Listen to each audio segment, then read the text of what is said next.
দীর্ঘ 17 বছর আমরা এইরকম একটা মুহূর্তের জন্য অপেক্ষা করছিলাম, যাতে সবাই উৎসবমুখর পরিবেশে আনন্দ চিত্তে অত্যন্ত মুক্তভাবে স্বাধীনভাবে ভোট প্রদান করতে পারে।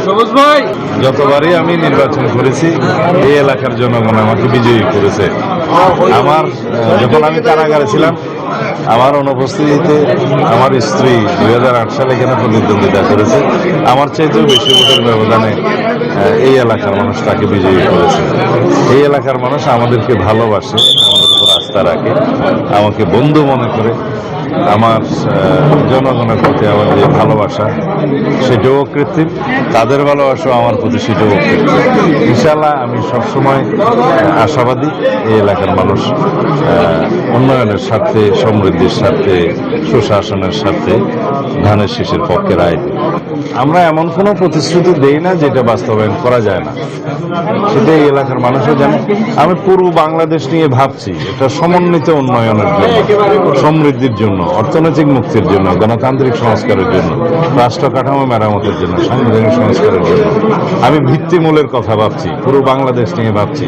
সেই জায়গায় একটি অংশ হচ্ছে আমার এলাকা, নির্বাচনী এলাকা। অবশ্যই আমার এলাকার মানুষের যে সমস্ত দাবি আছে, সেই দাবিগুলো আমার নিজেরও দাবি। এগুলো উন্নয়নমূলক আছে, শান্তির জন্য আছে, বিভিন্ন রকম সমন্বিত কর্মসূচি আছে, শিক্ষা, খেলাধুলা, সংস্কৃতি, বিভিন্ন রকমের অগ্রগতি। এগুলো একটা প্যাকেজ। কোনো উন্নয়ন শুধুমাত্র রাস্তাঘাটের উন্নয়ন দিয়ে উন্নয়ন হয় না। শিক্ষা দীক্ষার উন্নয়ন হবে, বিদ্যুতায়নের উন্নয়ন হবে, মানুষের অর্থনৈতিক অবস্থার জন্য উন্নয়ন হবে, কৃষকের কৃষি উৎপাদন যাতে হয় এবং সে বৃদ্ধি পায় এবং সেই কৃষকের উৎপাদিত দ্রব্য যাতে ন্যায্য মূল্য পায়, তার অর্থনৈতিক অবস্থার পরিবর্তন হয়।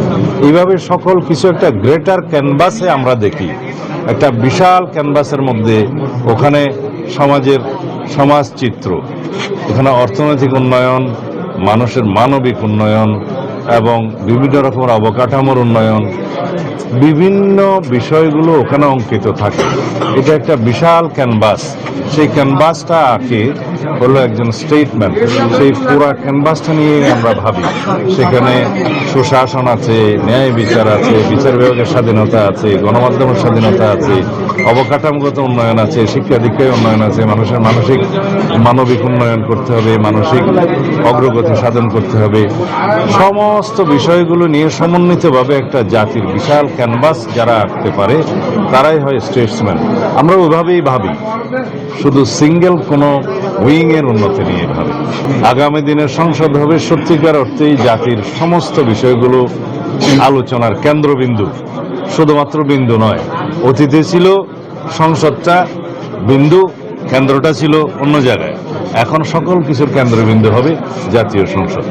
শুরু নির্বাচনের পরে দেখা যাবে আমরা কত মেধাবীদেরকে ওখানে ধারণ করতে পারলাম, এই জাতি তাদেরকে মূল্যায়ন করল। তবে অবশ্যই চর্চার মধ্য দিয়ে, প্রশিক্ষণের মধ্য দিয়ে, সংসদ সদস্যদের মধ্যে অবশ্যই মেধার বিকাশ ঘটবে।